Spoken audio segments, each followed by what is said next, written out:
Esto es La Entrevista con Raúl Valladares. El mundo está cambiando, por eso te damos internet más veloz en tu paquete residencial. Claro Hogar presenta. Tras más de 6 meses bajo amenaza por la pandemia de la COVID-19, la reapertura de la actividad económica en el país verá la luz al final del túnel, ya que a partir de este lunes habrá un cambio significativo y prometedor que, dependiendo de sus resultados, será trascendental para que el hondureño se vaya acoplando a la nueva realidad. El proceso de reactivación inteligente y gradual de la economía nacional pasará a una nueva fase en donde existirá la peculiaridad de que podrán circular 2 dígitos diarios, instancia que permitirá ir poco a poco estabilizando las finanzas de los comercios, según expertos.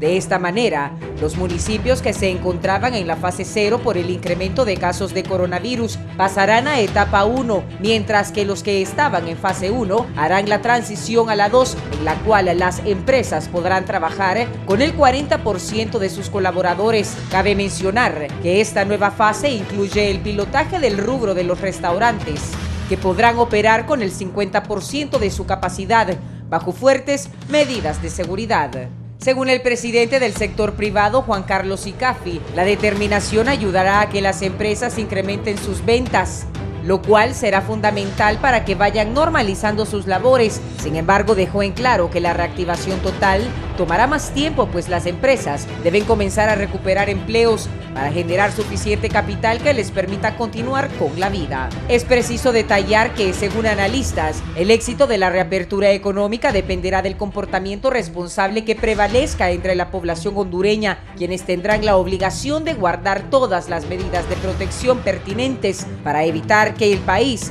sufra un rebrote de casos que a la postre obliguen a un nuevo cierre de la actividad económica que sería fulminante.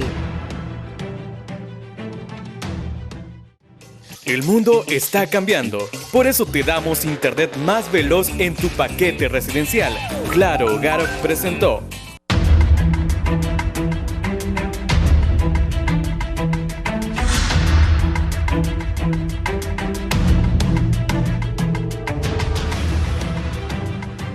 Buenos días, bienvenidos a la entrevista de Canal 11 y Radio Visión Honduras. Gracias por estar con nosotros. Radio Visión Honduras, 90.1 en Tegucigalpa, 90.9 en San Pedro Sula, 93.5 en la zona central, 105.5 en el litoral atlántico, Telas, Ciudad Puerto de la Ceiba, y la 93.5 en Choluteca. Vamos de inmediato a presentar a mis invitados. Hoy comienza la circulación de 2 dígitos. Más personas en la calle, hay que tomar medidas de seguridad, para eso estará una de mis invitados detallando, pero también qué piensa la empresa privada y el gobierno. Saludo primero a la doctora Roxana Araujo. Doctora, buenos días, bienvenida. Bien, en un momentito está ya lista entonces la doctora Roxana Araujo. Está conmigo don Alden Rivera, que es representante del sector privado. Don Alden, buenos días, bienvenido. Buenos días, Raúl, un gusto estar en su programa después de un par de años de no estarlo acompañando por mi gestión como embajador en México, pero de verdad un placer acompañarlo en su programa. Me alegra que esté con nosotros esta mañana. Y el ministro de Trabajo, don Carlos Madero, también está con nosotros. Ministro, ¿qué le decimos a la población? Ya ustedes han autorizado que sean 2 dígitos las personas que puedan circular en el país. Buenos días, ministro. Inicialmente, ¿qué se le dice a la población? Buenos días, Raúl. Saludos a ustedes y, en primer lugar, al pueblo hondureño también. Gracias por invitarnos. Efectivamente, hoy, pues el pueblo hondureño estamos pasando, por así decirlo, una nueva fase, ¿verdad?, en tema de reapertura. Si usted se fija, esta reapertura, Raúl, ha sido una reapertura un poco mucho más despacio y mucho más prudente, ¿verdad? Sobre todo viendo y monitoreando el comportamiento de la población, que eso es lo más importante. Esta es una reapertura que ha venido escalonada. Primero se aperturó en fase 1, después modificamos horarios, después ampliamos a fines de semana, pues hoy toca ampliar 2 dígitos, Y este comportamiento ha sido muy medido por la mesa multisectorial muy de cerca, quiero decírselo. Hay un gran equipo de epidemiólogos atrás haciendo un gran trabajo de mediciones de todo el comportamiento y claro está, Honduras ha tenido un comportamiento un tanto distinto a la pandemia de otros países. Hay países que, por ejemplo, han tenido un tsunami, por así decirlo, de contagios, como España, pero que su cierre ha sido mucho más pequeño. O sea, han durado 3 meses cerrados. Honduras no, Honduras ha tenido un periodo prolongado mucho más grande porque el comportamiento del virus ha sido mucho más controlado, por así decirlo, de alguna manera, que lo que pudimos ver en España o en Italia, donde hubieron picos sobre picos impresionantemente altos, ¿verdad? Pero que aquí en Honduras, por la diversidad de medidas tomadas, muchas muy fuertes, hoy por hoy podemos decir que no tenemos lo que esperábamos. Originalmente esperábamos que el mes de agosto, de junio, de julio, íbamos a tener picos de muertes increíblemente elevados, ¿verdad? Lo cual hasta el momento no se ha cumplido, pero también hay que reconocer todo el esfuerzo que ha hecho todo el pueblo hondureño. Esto no es un esfuerzo únicamente del gobierno. Yo creo que la mesa multisectorial y todos los que la conforman, si bien es cierto, es una mesa que tiene muchísimo debate, pero que estas acciones que se han podido tomar, al final de cuentas han tenido resultados. Yo creo que ya Honduras hoy, si bien es cierto, el contagio sigue, no queremos decir que no sigue, seguimos teniendo altos niveles de contagio, pero el Estado hondureño está mucho más preparado que hace 6 meses que empezamos la pandemia. Hoy por hoy, la mayoría de municipios de Honduras, la gran mayoría, ya tiene implementado el programa Fuerza Honduras, que es un programa que lo que hace es que crea o replica lo que pasó en Tegucigalpa y San Pedro Sula, que pusimos una serie de centros de triaje o estabilización de COVID, ¿verdad? Y también pusimos una serie de brigadas médicas en la calle. Esto aunado a decisiones trascendentales que se tomaron con la aplicación del tratamiento Maíz-Picatrán. Entonces, esta serie de actividades, Raúl, nos han hecho que tengamos un sistema mucho más fuerte, mucho más robusto en el país, y hoy miramos pues algunos comportamientos del virus que ya en las ciudades grandes pues ya lo vemos con menos intensidad.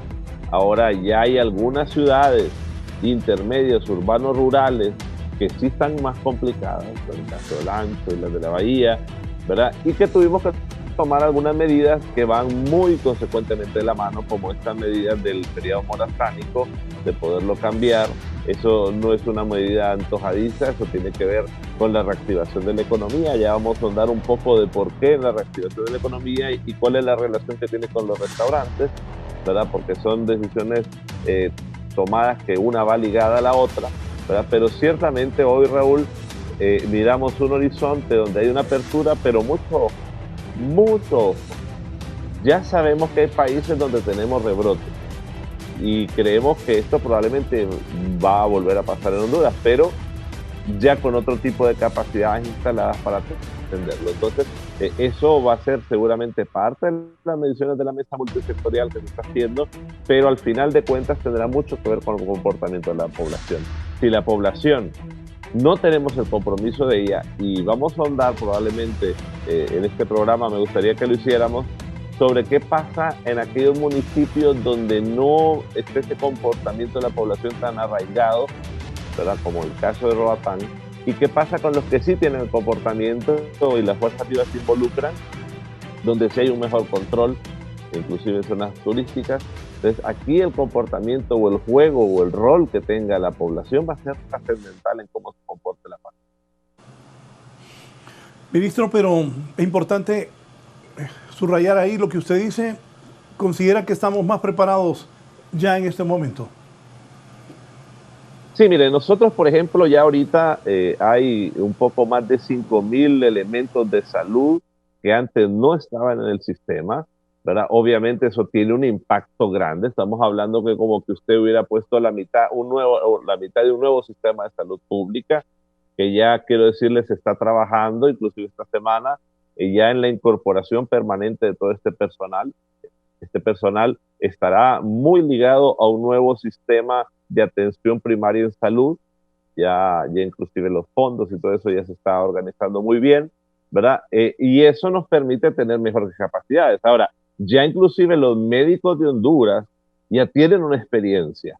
Ya no podemos decir que era como al principio. Mira, al principio era muy difícil porque nadie conocía cómo se iba a comportar, yo le digo este bicho, ¿verdad? Cómo se iba a comportar el coronavirus, nadie sabía.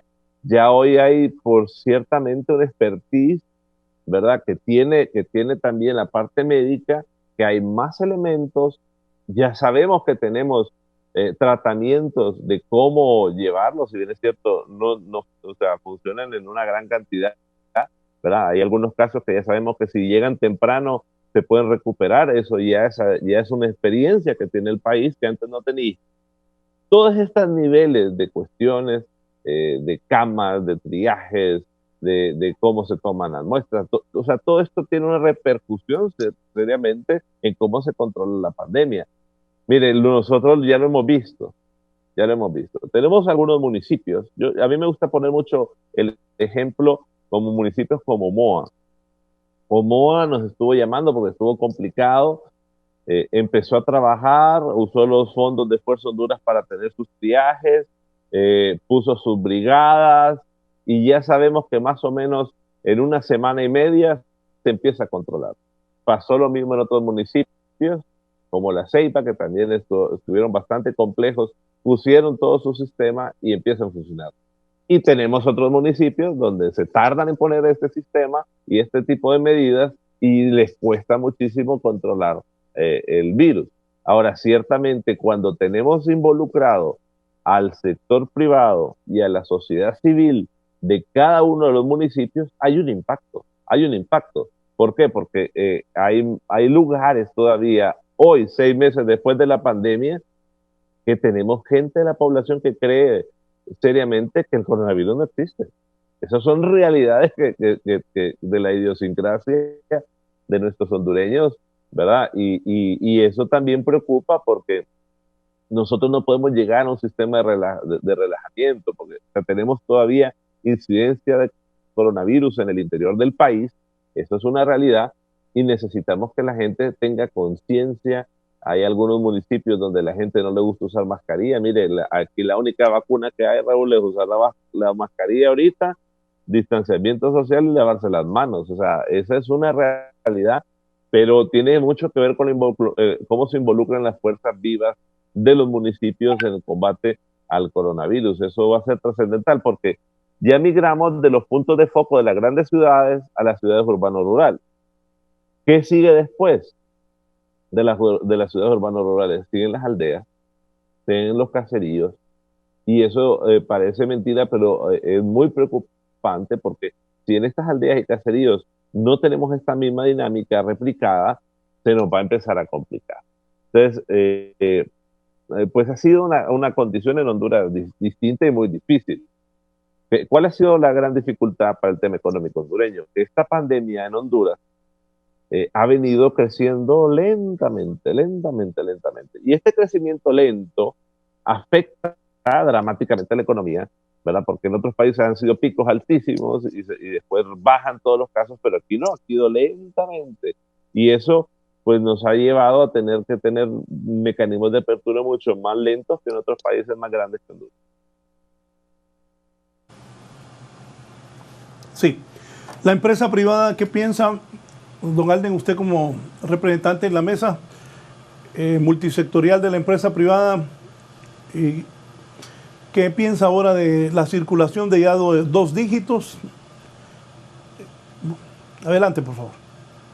Sí, gracias, Raúl. Yo en primer lugar quisiera celebrar el éxito que ha tenido la iniciativa impulsada por el gobierno con el apoyo del sector privado, con el apoyo de las iglesias, con el apoyo de la cooperación internacional y otros sectores de la sociedad hondureña en el abordaje para la atención primaria. Yo creo que ese es un evento y un hecho que tenemos que celebrar en Honduras porque ha tenido un impacto tremendamente favorable en términos de poder atender la pandemia y el efecto de la pandemia en sus etapas más tempranas. Eso ha evitado que enfrentemos el problema que se anticipaba de un desbordamiento del sistema hospitalario. Eso ha sido muy importante. Y tenemos hoy la condición de que la ocupación hospitalaria anda en alrededor del 48% comparado con un 150% que pudimos tener entre el 15 de junio y el 15 de julio. De tal manera que eso es un evento que nosotros reconocemos, valoramos y celebramos en este momento por el éxito y el impacto positivo que ha tenido en la realidad hondureña. Celebramos también todo el trabajo de investigación y toda la tarea que han desarrollado médicos brillantes realmente, que están avanzando ahora en la formulación de un protocolo que tendrá reconocimiento internacional, que tiene que ver con el tratamiento catracho, que tiene que ver con el tratamiento maíz y que también ha tenido un impacto positivo en el tratamiento ambulatorio de la afectación del virus y en el tratamiento hospitalario de la misma. Felicitar al doctor Valerio, felicitar al doctor Hausman, felicitar al doctor Díaz, que han hecho un esfuerzo extraordinario y es evidencia de la calidad de los médicos y de toda esa formación que de la Universidad Nacional Autónoma de Honduras se ha dado a los médicos hondureños.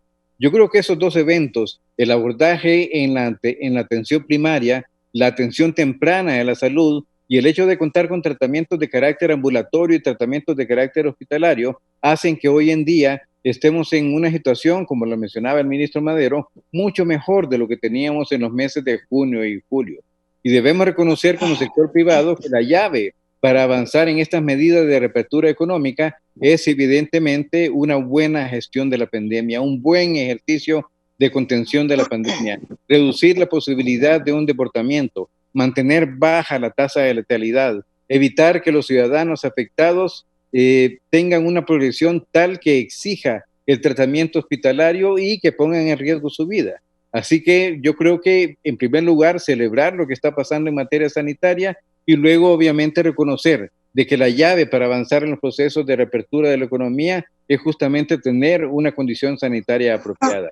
Hoy en día estamos avanzando de 1 dígito a 2 dígitos, pero recientemente pudimos avanzar en la ampliación de los horarios para la apertura y el funcionamiento, la operación de los negocios de carácter comercial y de carácter productivo. Pudimos avanzar en la incorporación de los fines de semana y eso ha tenido un impacto favorable en la economía de las empresas.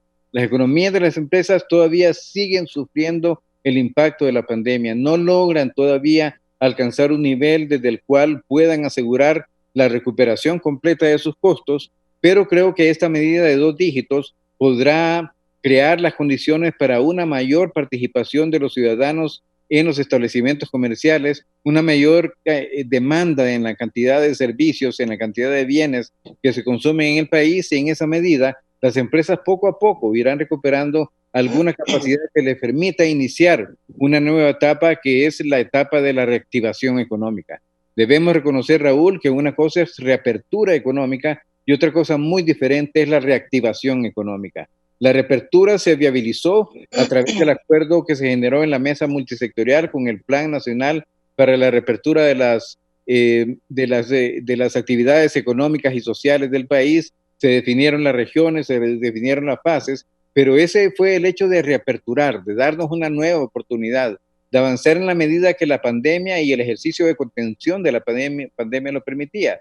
Pero ahora debemos recuperar la salud de las empresas, debemos recuperar la salud de la economía del país, atender el problema de ingreso que tenemos en las familias hondureñas. Centenares de miles de familias hondureñas que han perdido su nivel de ingreso, que han perdido su empleo, y debemos hacer un esfuerzo enorme, gigantesco, para poder recuperar esas capacidades. Debemos recuperar la economía de las empresas, porque las empresas son los motores que mueven la economía del país. Y finalmente tenemos que tener la capacidad de recuperar la economía de las empresas para favorecer la economía y las finanzas públicas.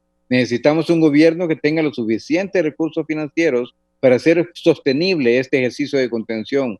Necesitamos a los triajes operando por lo menos durante 10 o 12 meses más. Necesitamos a los hospitales manteniendo su capacidad hospitalaria. Necesitamos el mantenimiento de todo el equipo médico, todo el equipo de salud que está presente hoy en hospitales, en centros de triaje, en brigadas de carácter comunitario, en equipos de respuesta rápida, por lo menos durante 10 o 12 meses, que es el tiempo que nosotros como sector privado, en base a todas las conversaciones que tenemos a nivel nacional e internacional, es el periodo que tomará para poder tener presencia efectiva en Honduras de la vacuna, que será la solución, si Dios lo permite, la solución definitiva a este problema del COVID-19. Estamos con la expectativa de que en el segundo semestre del próximo año tendremos acceso a la vacuna y obviamente, mientras tanto, deberemos tener la capacidad de mantener operando en la misma condición en diferentes regiones. En la región número 3, por ejemplo, que es la región en donde está Tegucigalpa y San Pedro Sula, mantener y sostener con la misma fortaleza que tenemos hoy lo que hemos conseguido. Necesitamos cerrar algunos círculos. Necesitamos cerrar el círculo de fortalecimiento del Hospital Catarino Rivas en San Pedro Sula. Necesitamos habilitar una nueva sala en el Leonardo Martínez, que son procesos que están a medio camino. Necesitamos concluir con la sala de estabilización y la sala de recuperación en Expocentro. Y necesitamos finalmente ampliar las capacidades en el nivel de atención primaria y en el nivel de atención hospitalaria en el resto del país, en donde tenemos ya un avance significativo del virus y debemos atenderlo con las mismas medidas de éxito que hemos tenido en las principales ciudades hondureñas. Así que, en primer lugar, reconocer los esfuerzos que se han realizado, felicitar al gobierno, felicitar al sector privado, reconocer el aporte de la comunidad internacional, reconocer el aporte de las iglesias, que ha sido fundamental, y reconocer también la participación de la mesa multisectorial, que ha estado de manera permanente atendiendo el tema del impacto de la pandemia, generando diálogo, generando discusión y compartiendo con el gobierno de la República ideas, conceptos y decisiones para poder avanzar en la protección de la salud del pueblo hondureño y en la protección y recuperación de la economía, que es un factor también fundamental para tener una expectativa positiva en términos del futuro para Honduras. Así que ese es el momento que estamos viviendo hoy en día, y la condición de restricción de circulación a 2 dígitos obviamente es el producto de un buen ejercicio de contención que hoy estamos celebrando junto con los tratamientos y todas las actividades que se han realizado para poder contener el avance y sobre todo los niveles de letalidad en el país como resultado del impacto de este COVID-19 que ha provocado tanto daño para todos los hondureños. Bien, gracias a don Alden Rivera con su primera participación. Voy a hacer una pausa para seguir hablando con el ministro del Trabajo, don Carlos Madero. Ya se incorpora la doctora Roxana Araujo y también don Alden Rivera, representante de la empresa privada. Bien, continuamos hablando con el ministro Carlos Madero, con don Alden Rivera, representante de la empresa privada en las mesas multisectoriales, y a la doctora Roxana Araujo, exministra de Salud, con nosotros. Doctora, ya 2 dígitos hoy en las calles. ¿Qué harán en caso de que surja un rebrote de casos del COVID-19? Es cierto lo que dice el ministro Madero, ya los médicos tienen más experiencia de cómo enfrentar el COVID, y lavarse las manos, el distanciamiento y la mascarilla es lo fundamental. ¿Qué se haría en caso de que surja un rebrote de casos del COVID-19? Antes de empezar el noticiero, pasamos una nota internacional que en España, donde ya están jugando la liga, donde la gente, que otra vez van a volver al 50% en bares y en lugares públicos, al 50% de restricción por el miedo al rebrote. Doctora Araujo, un gusto que esté con nosotros. Buenos días y adelante. Sí, muy buenos días, licenciado. Muy buenos días al ministro Madero y también al abogado Alden Rivera. Bueno, esto de reabrir la economía, pues es un proceso que se tiene que realizar de alguna forma, así como se ha estado realizando en nuestro país de manera gradual. Y el hecho de que en este momento se ha autorizado la salida de 2 dígitos, si bien es cierto, es una potestad del Poder Legislativo, ya la población desde la 3ª semana del mes de julio ya estaba saliendo una mayor cantidad a la establecida a través del último dígito. ¿Qué quiere decir esto? Que ya la población ya había salido anteriormente sin la previa autorización en una mayor cantidad. Y eso nosotros se pudo visualizar cuando al salir en el área, sobre todo donde hay concentración poblacional, en Comayagüela, en el centro de Tegucigalpa. Y esto pues creo que lo único es que hay una autorización legal para salir a través de 2 dígitos, pero la población ya había salido. ¿Qué pasa? Sí, si bien es cierto que ya el personal de salud, el personal médico, tiene mayor experiencia en cuanto al manejo de la enfermedad, también hay un riesgo individual de cada uno de nosotros, es decir, no sabemos si en esa primera exposición del virus, en esa primera exposición que tengamos nosotros con el contacto del virus, cómo nos va a ir, es decir, cómo va a reaccionar nuestro organismo, cómo va a reaccionar nuestro sistema inmunológico. Ese es uno de los grandes desafíos que nosotros miramos en esta enfermedad. Es decir, no está todo escrito, cada vez nos sorprende más. Y el hecho de que los hospitales, sobre todo de las principales ciudades, en el mes de junio y julio, en la segunda semana de julio específicamente, tuvieran una sobresaturación de sus ingresos, es decir, un porcentaje más alto de ese 100%, que unos llegaron al 130, al 150, la emergencia del Seguro Social que llegó al 200% de sus ingresos, significa que de alguna forma, si hubiera un rebrote, eso es lo que tenemos que evitar, es decir, la sobresaturación de los ingresos de los pacientes que llegan en esa segunda y en esa tercera fase de la enfermedad. Y bien nos decía el abogado Alden Rivera, es importante mencionar que los centros de triaje han sido fundamentales, es decir, llegaron para poder captar a la población en esa primera fase, que no evolucionaran para la segunda y la tercera y necesitaran estar ingresados en un hospital, conectados de repente a un tanque de oxígeno de alto flujo o estar en una unidad de cuidados intensivos. Y eso ha sido fundamental. El hecho de abrir la economía también, son dos temas fundamentales, sensibles, que van prácticamente de la mano, lo que es la protección a la salud, pero también la parte de la economía.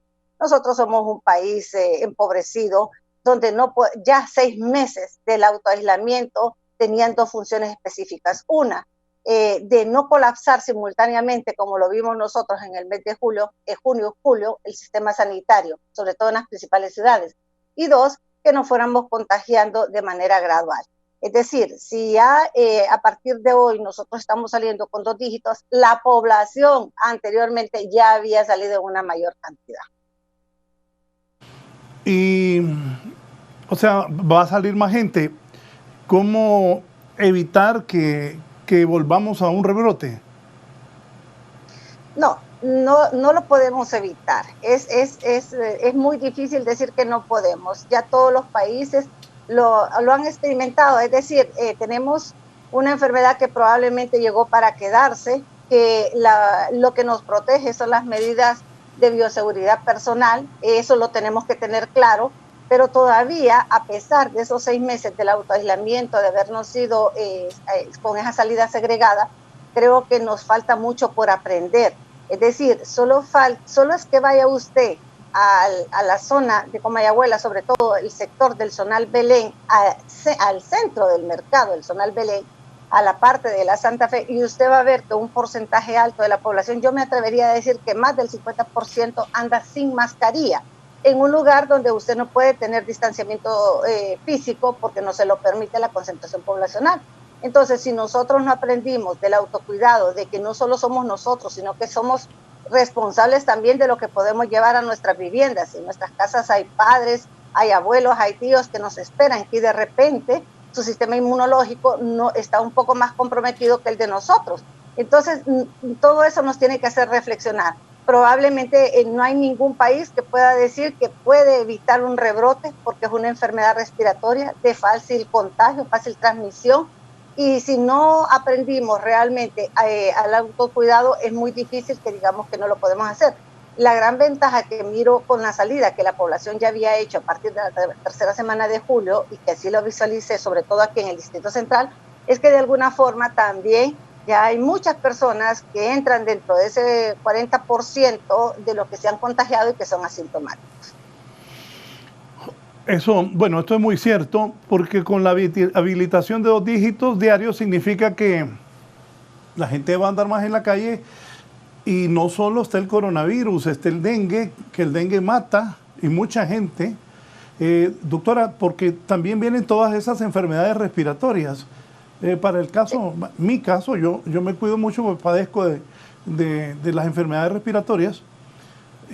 ¿Cómo se va a hacer con esto? Sí, definitivamente.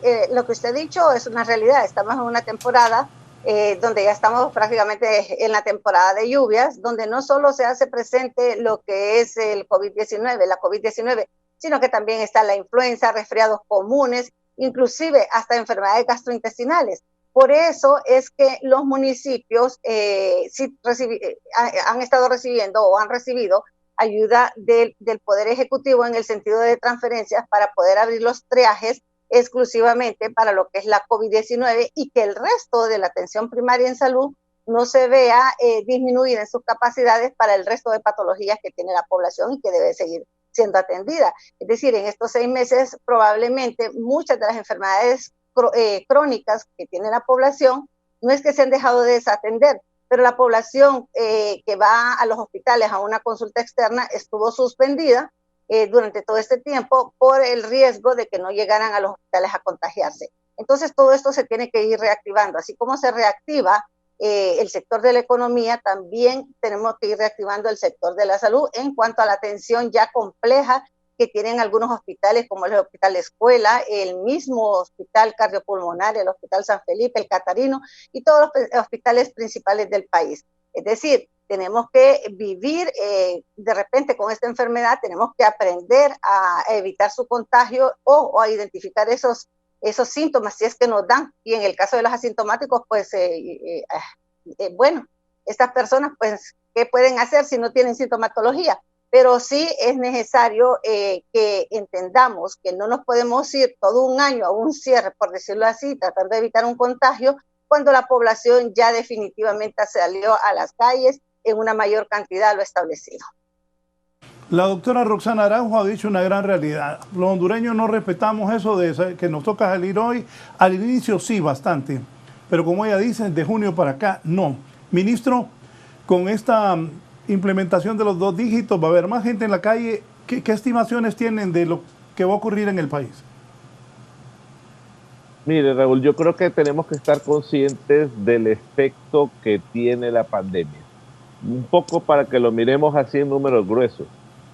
Si uno compara el huracán Mitch con la pandemia tiene más o menos 5 veces más el impacto que tuvo el huracán Mitch.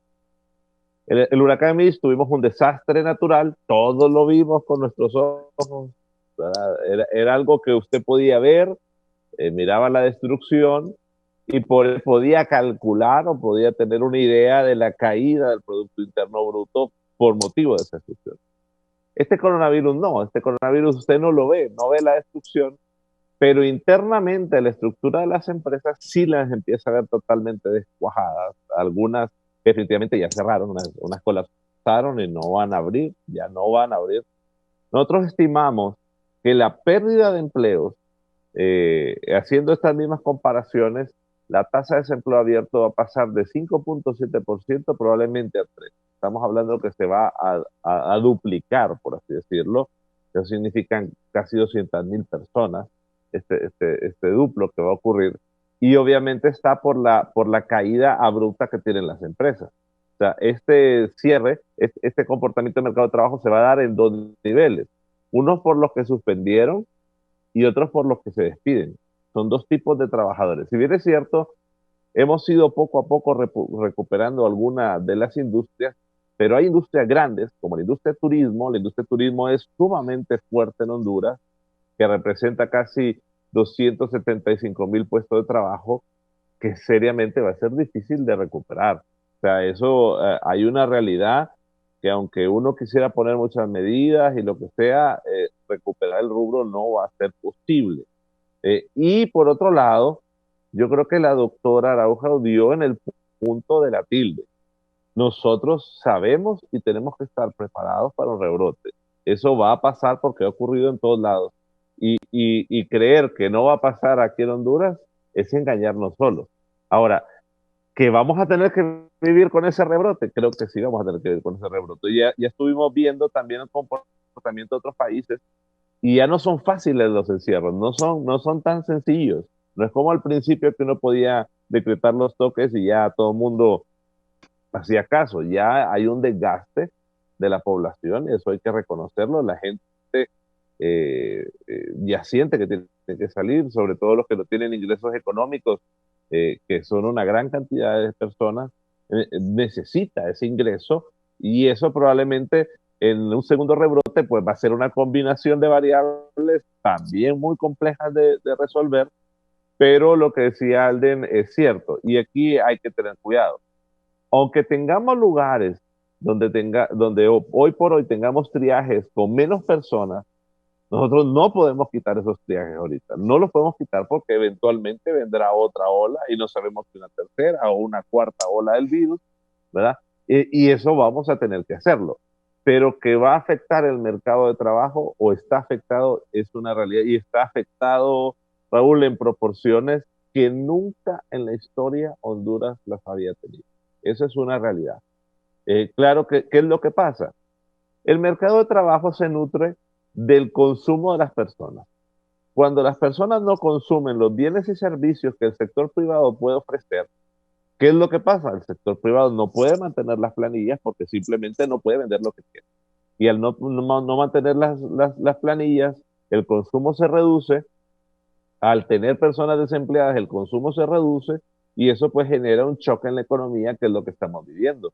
Nosotros realmente tenemos una caída que va a rondar un poco más del 7%, ¿verdad? Todavía no sabemos cómo va a terminar porque no sabemos si tenemos que volver a hacer una medida de contención grande o no, porque esto es bastante incierto, ¿verdad? Y eso genera problemas en el sistema financiero, genera problemas en una cantidad de instituciones que multiplican la productividad de las empresas, que nos dice que, bueno, no sabemos a ciencia cierta cómo se va a comportar. Es más, el mismo presupuesto general de la República no sabemos cómo va a estar, porque en realidad no podemos verificar si la pandemia o hasta qué nivel nos va a llevar un segundo rebrote que eventualmente va a pasar. Y decimos eventual porque la doctora tiene toda la razón. Eventualmente eso va a ocurrir, ¿verdad? Y vamos a tener que tomar decisiones, ¿verdad? Dependiendo de los niveles o las capacidades que tengamos ya instaladas. Sabemos que tenemos más capacidades con triajes y por eso yo creo que no podemos nosotros limitarnos de decir, mire, vamos a empezar a quitar los triajes ahorita. No va a ser correcto, aunque tengamos menos cantidad de pacientes yendo a los triajes, porque los triajes o los centros de estabilización o decir que no vamos a hacer las mejoras en los hospitales ahorita no es correcto, ¿verdad? De hecho, el mismo presupuesto general de la República contiene una partida grande en el tema de salud, ¿verdad? Porque el tema de salud va a ir acompañado de esta red de servicios primarios de salud y de los médicos que tienen que estar atendiéndola. Que ya vamos a tener que pasar de un esquema a otro, vamos a tener que tener una institucionalidad más fuerte, ¿verdad? Para que toda esta red esté vigente. Pero que el mercado de trabajo se vea afectado ya hoy por hoy, eso es una realidad.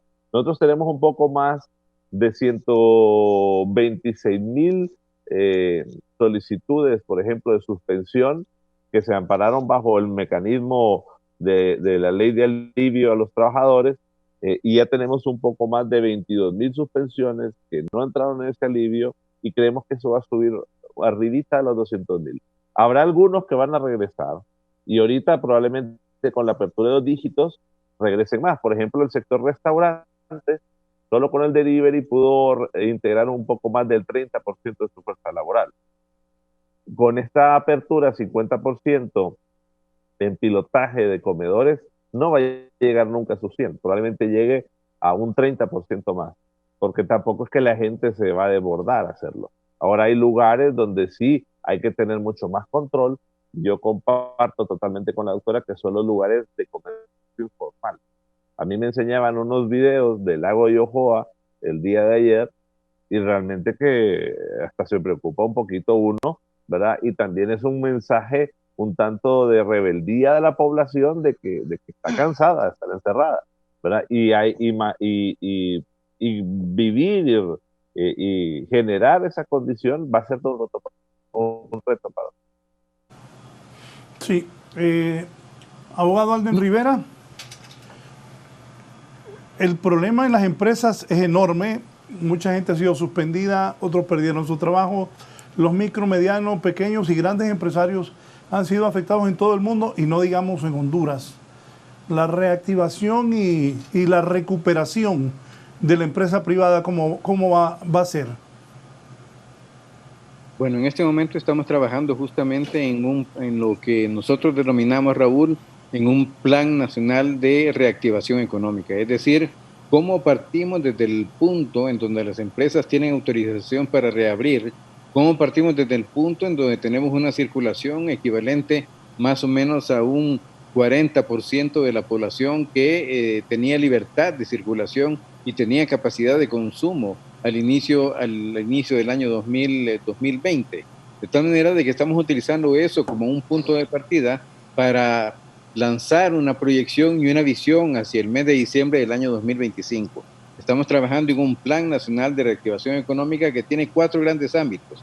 El primer ámbito obviamente tiene que ver con continuar con el ejercicio de contención de la pandemia, con mantener el proceso de reapertura y agotar las fases que están programadas en el Plan Nacional de Reapertura de la Economía y de las Actividades Sociales en el país, que tiene que ver con la atención de la población más vulnerable. Tenemos que atender a las personas y a las familias que han perdido ingresos. Tenemos que atender a ese 62% de familias hondureñas que están viviendo bajo la línea de pobreza.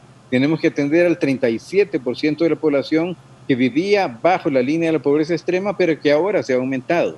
De tal manera que esas acciones de corto plazo estamos plasmándolas en un documento para llevarlas ante el gobierno, ante la mesa multisectorial, ante la cooperación multilateral, la cooperación bilateral. Tenemos una cantidad importante de socios estratégicos con quienes queremos compartir esa visión de cómo atendemos los temas de corto plazo, de inmediato plazo, para que eso actúe como base y como fundamento para lanzar un programa que realmente tenga impacto en términos de reactivación económica. El segundo gran eje o segunda gran dimensión de ese plan de reactivación económica, Raúl, tiene que ver con la oportunidad de transformar lo que nosotros llamamos un entorno habilitante. Honduras necesita un clima de inversión adecuado para que los sectores productivos puedan tener ese efecto detonante de desarrollo. Creemos que podemos tener esa actitud por parte del empresariado hondureño. Creemos que en el empresariado existe la necesidad y el deseo de aprovechar estas circunstancias que han hundido al país en una de sus crisis más profundas para poder levantarse y surgir con posibilidades de convertirnos en un país que tenga liderazgo en muchos temas en toda la región de Centroamérica y el Caribe.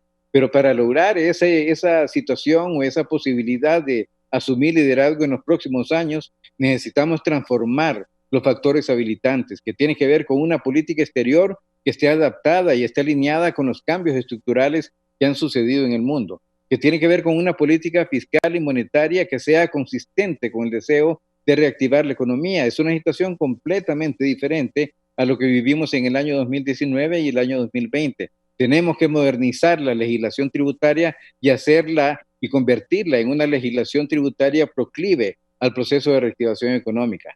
Tenemos que avanzar en temas como democracia, estabilidad jurídica, estabilidad social. Un país sin estabilidad política, sin estabilidad social, tiene poquísimas posibilidades de salir adelante. De tal manera que tenemos que asegurar de que vamos a tener procesos electorales ordenados, responsables, y que la estabilidad jurídica, la estabilidad social se convierta en características de carácter permanente para el país. Tenemos que avanzar en temas de carácter legislativo, tenemos que avanzar en temas de carácter normativo, de nuevo una política fiscal y tributaria que sea consistente con el deseo de reactivar la economía. Luego, hacia lo interno del sector privado, estamos programando un diálogo profundo con todos los sectores. Hemos identificado 12 sectores productivos que son críticos para el futuro del país y vamos a iniciar a través del Consejo Hondureño de la Empresa Privada un diálogo profundo con cada sector. ¿Con qué propósito? Con el propósito de formular una agenda de adaptación a la nueva normalidad. Los sectores económicos que no se preparen, que no entiendan lo que está pasando en el mundo, que no entiendan lo que está pasando en el mercado interno, que no entiendan que los patrones de consumo de la población han cambiado y van a seguir cambiando, son sectores productivos que no van a poder avanzar. De tal manera que tenemos que formular un documento de adaptación a este proceso de nueva normalidad.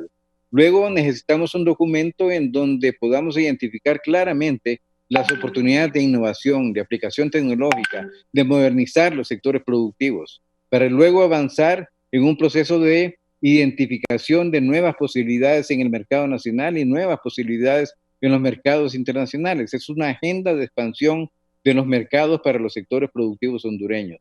Y finalmente una cartera de proyectos con una lista de factores habilitantes para que podamos tener ese efecto detonante de cada uno de estos 12 sectores productivos. Esa es una labor que vamos a desarrollar con mucha intensidad. El diálogo hacia lo interno del sector privado y la expectativa, Raúl, es que podamos tener una institucionalidad del sector privado con fortaleza, con dinamismo, con una visión de largo plazo que no es común en el sector privado, porque el sector privado generalmente tiene visiones que van acompañadas de lo que va a pasar en los próximos 12 meses.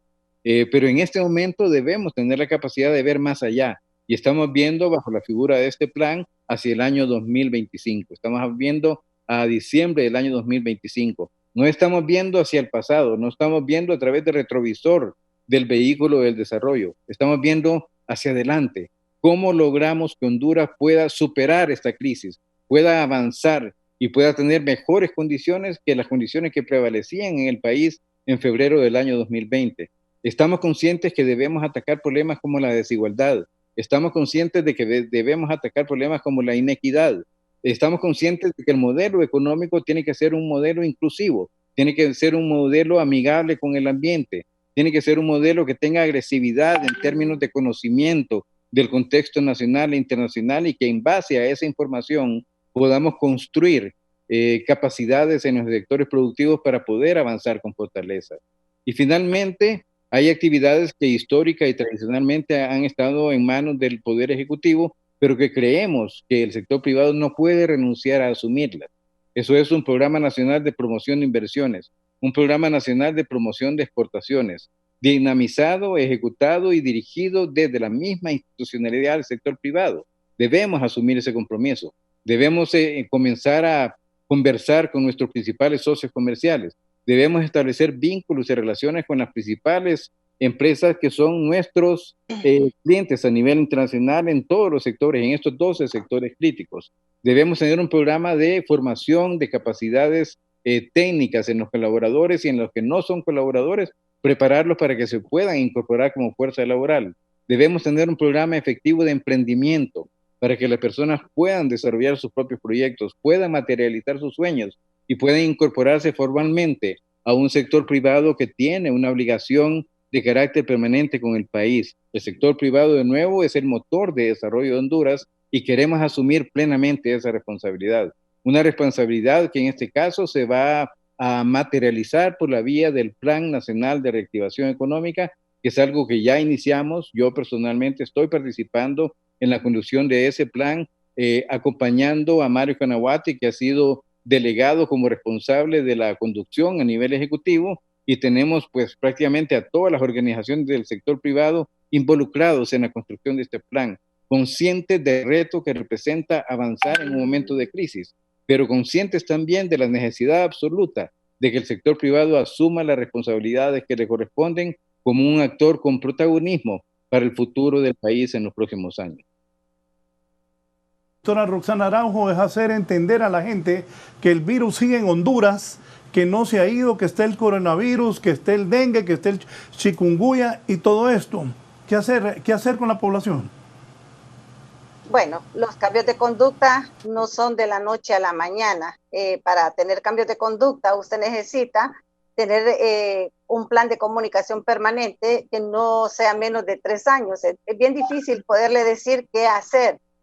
Cuando ya hemos visto nosotros que desde los años 70 tenemos el dengue en nuestro país y seguimos con más de lo mismo. Es decir, vale más que este año, si hemos tenido un buen invierno, que nos asegura que probablemente el próximo año no tengamos esa limitación en cuanto a la disponibilidad del agua potable para lo del tema del dengue, el zika y el chikungunya. Pero es una de las enfermedades que vino para quedarse, que todos los años son eminentemente epidémicos, que se van a tratar de disminuir los casos de acuerdo a las actividades que se hagan en los primeros 6 meses. Entonces, esto puede suceder también con esta enfermedad de la COVID-19, así como vino el H1N1 y la influenza, que vinieron para quedarse. Entonces, la población tiene que entender que estamos en un momento sumamente difícil en cuanto a esta enfermedad. Todavía no se conocen muchas cosas. De hecho, cuando nos decían en el mes de febrero y todavía a principios de marzo que era una enfermedad que el 80% se iba a comportar, la población que fuera afectada se iba a comportar como un resfriado común o síntomas leves, y que un 20% probablemente iba a evolucionar a una complicación, y que de ese 20%, pues las personas con más de 60 años y con enfermedades crónicas, pues que iban a ser las que se iban a complicar y de repente iban las que no iban a necesitar una hospitalización. Sin embargo, en nuestro país fue completamente diferente el comportamiento. Vimos personas menores de 50 años complicarse exageradamente y lamentablemente fallecer. Y bueno, y el sector de la salud ha sido también un sector de los afectados, porque no ha parado en esa primera línea del combate contra esta enfermedad, en la atención de los pacientes, no ha tenido descanso, por decirlo así, y ha estado expuesto y se han perdido muchas vidas, y eso es lo que lamentamos.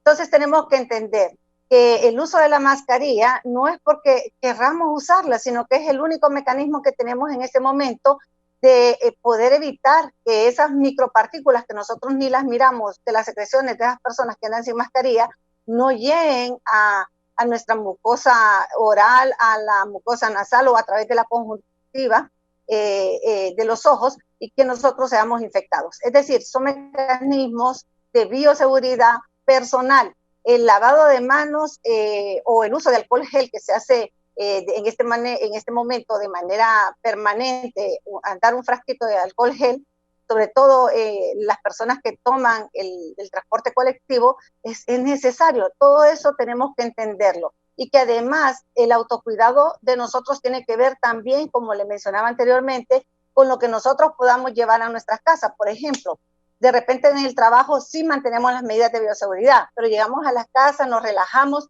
y de repente alguno de nuestros miembros puede ser asintomático, y es ahí donde hay un contagio ya masivo dentro de las viviendas. Todo esto tenemos que tenerlo presente. El virus está circulando, está activo, que haya una disminución de los casos por lo que haya sido, porque se fortaleció la atención primaria, porque de repente sí, esos 6 meses nos sirvió para irnos de manera segregada, pero estamos ante un momento crítico que si no guardamos esas medidas de bioseguridad, de repente los cupos en los hospitales se puedan hacer peor que necesarios que en el mes de junio y julio, donde mirábamos con tristeza cómo eran las filas de miles de hondureños esperando un cupo para un hospital. Y eso es lo que a eso no se quiere llegar. Si puede haber un rebrote, perfecto, pero nosotros tenemos que estar conscientes que podemos participar de forma activa para poder evitar una complicación más grave en el sector salud. Ministro Madero, ¿qué espera de la reapertura del rubro de los restaurantes y cree que la decisión tomada por el Instituto del Transporte Terrestre sobre aumentar la capacidad de pasajeros en la ruta interurbana fue la correcta o cree usted fue apresurada? Sí, yo creo que todo esto tiene que ver, Raúl, sobre todo por una convivencia con el virus. Mire, el cierre de la economía ya no estamos a 6 meses, ¿verdad? Ya vamos rumbo a 7 meses. O sea, ya pasamos los 6 meses, hay que estar claro. Yo creo que lo que decía la doctora Araujo es totalmente cierto. Nosotros vamos a tener que aprender a convivir literalmente con el virus. Porque la vacuna, por lo menos ahorita, no va a estar ni en una semana, ni en un mes, ni en 2. Aunque saliera el otro mes, yo creo que se va a tardar su rato en vacunarse. Yo no soy experto en eso, pero me imagino que aunque la tuviéramos hoy, tardaría un montón y todavía no existe. Así que, ¿eso qué nos quiere decir, Raúl? Que tenemos que aprender a vivir con el virus. Si se abre el mercado laboral, mire, el sistema de transporte es como el agua potable o es como la electricidad. Es un servicio público básico, no es ni siquiera de tercer nivel, es básico. Sabemos obviamente que todas estas cosas van a conllevar a un posible rebrote, eso va a pasar, pero ya no puede seguir mucha parte de la economía en las mismas condiciones, porque si no, ¿qué ocurre? La gente, si no se puede transportar en un medio público, lo va a hacer en una paila, hacinado, lo va a hacer, o sea, lo va a hacer como sea que tenga que moverse, porque la gente se mueve, eso es un tema natural. Así que el convivir con estos temas va a ser pues va a ser necesario, no se va a poder hacer. Si en países que tienen sistemas de transporte mucho más avanzados y mucho más masivos que en Honduras, como los países que tienen metro, por ejemplo, las ciudades que tienen metros, esas ciudades no pueden vivir sin los metros, o sea, no pueden, de hecho no los pudieron cerrar, porque simplemente son un servicio público esencial. Pues igual acá.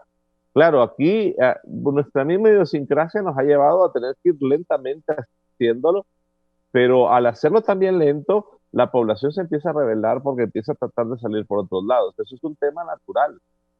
Usted pregúntale a su familia, a sus tíos allá, más de alguno le va a decir que está desajustado porque quiere salir a algún lado, quiere salir al campo, o sea, no hay que nosotros tampoco culpar a la población por eso, porque es natural. Somos seres naturalmente sociables. O sea, no somos animalitos, las personas somos sociables. Y obviamente el llegar hasta acá con muchas limitaciones, yo creo que hay que verlo como un éxito también. Y un éxito donde todos tuvieron que participar, desde el sistema de salud, las empresas, hasta la misma población, la sociedad civil, porque yo sinceramente, yo sí me traigo la mirada hace 3 meses atrás, ya uno pensaba, pucha, que haber llegado a un confinamiento de 3 meses, decía uno, era algo ya, eh, uno decía, esto era casi imposible, creíamos que no iba a poder llegar a pasar, ¿verdad? Entonces, yo creo que hay que verlo, Raúl, como una naturalidad de los procesos. Claro, hemos tratado de ir lentamente. O sea, por ejemplo, con los restaurantes primero fue delivery, ¿verdad? Ya sabemos que llega un momento que aunque usted tenga el delivery o para llevar, para que la población entienda, o sea, que yo pida para llevar, llega un momento que la misma situación operativa del negocio no lo puede contener ya, ¿verdad? Vamos a tener que ir, Raúl, definitivamente avanzando. No, o sea, vamos a tener que ir avanzando en esta reapertura porque si no, el problema es que socialmente no lo vamos a controlar. Y si socialmente no lo controlamos, vamos a tener no solo la pandemia, sino que un montón de gente en la calle sin nada de medidas de bioseguridad, haciendo un pico incontrolable. Así que yo creo que hay que entender que esto va a tener que ser parte de la dinámica. Vamos a tener que ir abriendo. Hay otros sectores que no se han abierto, definitivamente no se han abierto y vamos a tener que llegar a hacerlo. Por ejemplo, ahorita estamos con el tema de fronteras y hay un tema de fronteras bastante platicado con los países de la región. Tenemos que entrar al tema de fronteras, y eso no va a ser inevitable. Si usted mira el tema de la conexión aérea, que era otro de los temas que todo el mundo decía, bueno, ¿y cómo que la conexión aérea, que no sé qué? Y es que todos los países están entrando a la conexión aérea, o sea, no es que solamente Honduras, no lo podemos dejar Honduras aislado de lo que está pasando en los demás países. Ahorita Guatemala también ya está abriendo su aeropuerto, El Salvador también, Panamá, que claro, ahora con algunas características diferentes, ¿verdad? De las que teníamos antes, pero como dijo la doctora, así como vinieron estas otras enfermedades a quedarse, pues también el coronavirus vino para quedarse. Entonces hay que tratar de convivir con él, ¿verdad? Y hay cosas que no vamos a poder nosotros evitar, ¿verdad? Porque simplemente lo que está en nuestras manos es la prevención en la población, el autocuidado y que tengamos estos servicios que ya los probó Honduras, que sabe que resultan, ¿verdad? Y los tengamos robustos, pero que podamos nosotros incidir más en que una persona esté un año metida en la casa, o sea, ya yendo a 7 meses y que está suspendida y que no tiene una actividad económica para darle de comer a sus hijos, eso no lo vamos a poder seguir evitando. Hay que entender lo que es una calamidad doméstica que está viviendo la persona. Entonces, ese nivel de flexibilidad que probablemente en los países más desarrollados tuvieron picos más grandes y abrieron más. O sea, ya tenemos países como Estados Unidos, por ejemplo, que tiene todo abierto, ¿verdad? Los países europeos tienen casi en su mayoría las cosas abiertas, ¿verdad? Porque simple y sencillamente es parte de la naturaleza de las personas. Entonces, o como que le diga a usted, fíjese que va a llegar Navidad, ¿y qué vamos a hacer nosotros en Navidad? Después de un año de tener la gente en encierros como lo que hemos tenido. O sea, también yo creo que hay que ponerse del lado de la gente, ¿verdad? O sea, el hondureño luchador que tenía su pequeño negocio que lo tuvo que cerrar, ahorita está pensando cómo va a salir. Alden dijo una realidad. Un tema es la apertura y otro tema es la reactivación. Son dos cosas diferentes. Yo puedo tener una reapertura y no necesariamente tengo una activación económica, porque ahorita, si bien es cierto, va a circular un poco más de gente, pero siempre hay un miedo al consumo. Hay un miedo al consumo y uno dice, no, yo no voy a ir ahí. Por ejemplo, aunque uno haga los pilotajes estos que estamos haciendo, no es que al día siguiente va a estar lleno. Eso no va a pasar porque ya hay alguna idiosincrasia, por lo menos en las ciudades grandes. Ahora, lo que sí bien es cierto, que sí nos preocupa un poco, es, y no un poco, sino bastante, es el comportamiento en ciertas zonas de Honduras, donde hay poco uso de los mecanismos de bioseguridad. Nosotros le comentaba al inicio del programa que tuvimos equipos en Islas de la Bahía, creo que la Secretaría de Salud también mandó equipos de brigadas a Islas de la Bahía, y mi equipo de trabajo me llamaba y me decía, mire ministro, estamos sorprendidos de la cantidad de gente que no usa la mascarilla aquí. Y me decían, y son cantidades de personas que no la usan. Uno mira que cuando hay ciertos municipios que hay mucho más descontrol, es porque poblacionalmente o la idiosincrasia del lugar, qué sé yo, ¿verdad? Hay menos gente utilizando las medidas de bioseguridad. Y uno puede ver la diferencia en otros lugares turísticos también. A mí me gustaba mucho poner el tema de Omoa, porque Omoa estuvo complicadito, hizo todo lo que tenía que hacer, ahí el alcalde con todos los que estaban ahí, y rapidito controlaron la situación. Y tenemos otros municipios donde han tenido más prolongados los contagios, y uno se da cuenta de que la gente utiliza menos la medida de prevención y de bioseguridad.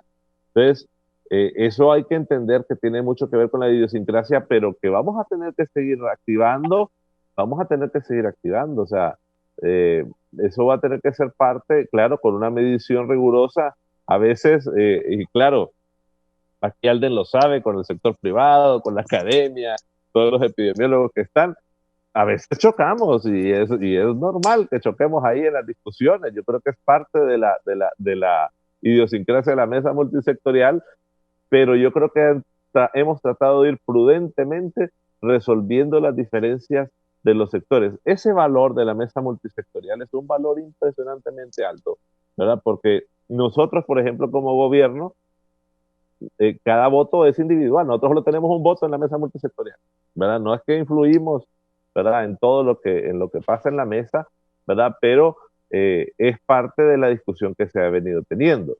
Ahora bien, es cierto, probablemente llegue otro rebrote y vamos a tener que tener otras condiciones de atacarlo, ¿verdad? Ya hemos visto algunos países un poco complejos, ya no pueden hacer cierres tan prolongados como antes, ¿verdad? Hay unos que hacen solo cosas o mecanismos parciales, ¿verdad? Porque hay sociedades, por ejemplo, como la sociedad española, que depende del turismo increíblemente. España depende del turismo muchísimo. Entonces, claro, el tener este tipo de virus que afecta sobre todo los lugares que tienen masas y hay bastante gente, pues los obliga a tomar algunas decisiones, pero ya uno mira que esas decisiones no son tan rigurosas como las primeras, ¿verdad? Y eso mismo creo que va a pasar en Honduras. Entonces hay que prepararnos porque esto va a ocurrir. O sea, ¿cómo le va a decir usted a una persona que no tiene que comer o que no tiene trabajo hoy, que no puede realizar una actividad económica? La va a tener que llegar a hacer. Lo que tenemos que incidir, como bien lo decía la doctora, es en que utilice las medidas de bioseguridad y no las deje de utilizar, por lo menos mientras está ahorita la pandemia, porque es una realidad.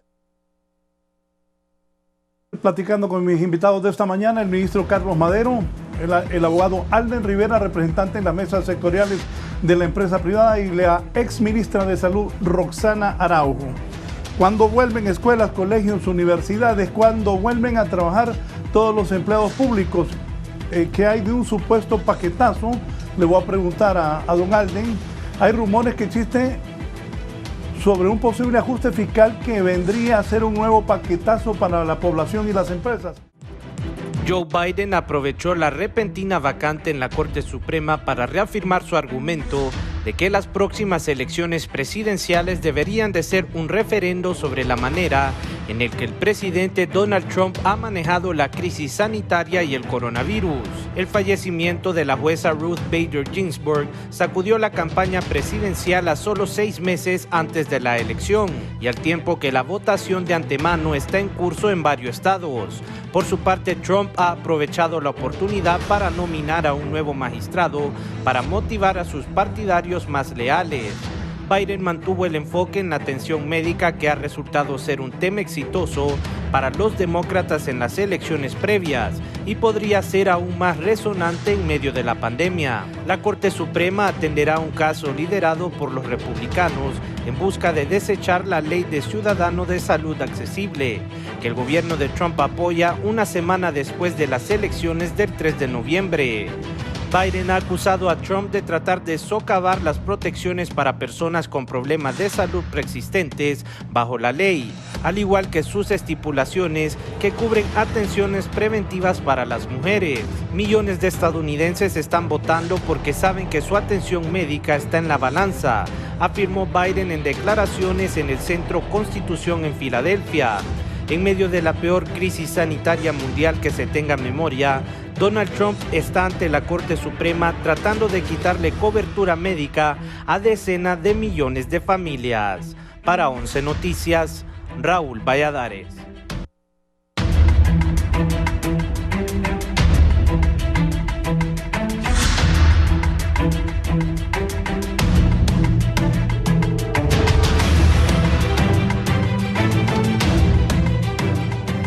Bien, continuamos. Don Alden Rivera, la situación de la empresa privada ante la pérdida de empleos, la pérdida de compras, el cerrar negocios, ¿cuál es la situación? Y trasciende, ojalá que esto no sea cierto, que un posible ajuste fiscal que derivaría en un nuevo paquete para la población. ¿Qué nos dice de todo esto? Sí, en efecto, como lo mencionaba el ministro Madero, pues la situación de las empresas es muy compleja, Raúl. Tenemos una tasa de desempleo que, como él mencionaba, se ha duplicado como consecuencia del impacto de la pandemia. Tenemos una situación financiera de las empresas que obviamente es muy débil, muy frágil, también como consecuencia del cierre, un cierre que fue correcto, que fue absolutamente necesario, que no cuestionamos, pero que obviamente tuvo un impacto directo en la capacidad de resiliencia de las empresas en términos de ventas, en términos de dinámica, en términos económicos. La situación de las empresas, a pesar de la reapertura, a pesar de que hemos avanzado en la ampliación de horarios, a pesar de que se incorporaron los fines de semana como parte de los momentos para poder tener movilización de las personas y actividad de los negocios, aún a pesar de este movimiento, que es un movimiento importante, que reconocemos como válido, de tener 2 dígitos autorizados para circular, la situación de las empresas continuará siendo complicada. No vamos a alcanzar en el año 2020 el nivel de operaciones que teníamos al inicio de este año y mucho menos lo que teníamos en el año 2019. En el sector de la maquila, por ejemplo, que es una industria importantísima del país, probablemente la más importante junto con las remesas en términos de la captación de divisas, vamos a tener o estamos estimando tener pérdidas acumuladas en alrededor de $1.200 millones en el año 2020. Eso es una cifra gigantesca, es una cifra enorme que trataremos de recuperar en los próximos años, pero que exigirá una actividad muy intensa en términos de producción, en términos de mantenimiento de los clientes en los mercados externos, y obviamente habrá que lidiar con mucha inteligencia y con mucha información acerca de los patrones de consumo que van a estar presentes, como ya lo había mencionado, en el mercado interno y en los mercados internacionales. En relación a ese anticipo de un paquetazo, Raúl, pues eso es algo que se consigna en las disposiciones generales de presupuesto que fue enviado al Congreso por parte formulado por la Secretaría de Finanzas, enviado al Congreso por parte del Consejo de Ministros, del presidente en Consejo de Ministros. Sin embargo, es un anticipo que se plantea para los años 2022 al año 2024. No es algo que debemos tener como una espada de Damocles que está colocada sobre la cabeza de todos los ciudadanos hondureños en el año 2020 o el año 2021. Sin embargo, yo he estado insistiendo con todos los empresarios, con los economistas que están incorporados en los trabajos junto con la empresa privada en la mesa multisectorial, de que si bien es cierto las proyecciones son importantes y tener una certidumbre de cuál es el comportamiento tendencial de la economía, también es cierto que es momento de imponernos metas. Es decir, y una meta tiene que ser evitar a toda costa que tengamos un régimen tributario que implique una mayor cantidad de obligaciones para las empresas y para los ciudadanos en Honduras. Si bien es cierto, por ejemplo, de que la tendencia proyecta una caída en el crecimiento o decrecimiento del Producto Interno Bruto de Honduras, que podría andar entre 7 y el 9%, yo sí creo que debemos imponernos metas. Y si el Fondo Monetario Internacional establece que la media de la caída del crecimiento económico en Centroamérica y el Caribe será de 5.2%, la meta en Honduras debería estar ubicada en esa media. No podemos conformarnos con tener una proyección que dice que nos vamos a hundir en un 77%, que nos vamos a hundir probablemente en un 9%. Tenemos que poder tener el talento, la inteligencia y la visión necesaria para poder ubicarnos en mejores condiciones para la finalización del año 2020. Se trata de tener metas, se trata de ponernos metas agresivas, se trata de hacer un trabajo como nunca antes lo hemos hecho, se trata de trabajar más horas de las que hemos trabajado históricamente. Por eso yo diría que esa anotación que se hace de que el gobierno estará en la necesidad de recurrir a prácticas que tienen que ver con la aplicación de mayores impuestos, mayores tributos o reformas a las políticas o al código tributario del país, pues yo creo que eso es algo que debemos evitar a toda costa y para eso debemos trabajar. Debemos encontrar los mecanismos que le permitan al gobierno recuperarse financieramente y el único mecanismo que hace eso posible es la dinámica empresarial, es la dinámica de los sectores productivos. De tal forma de que esa es la lucha, Raúl.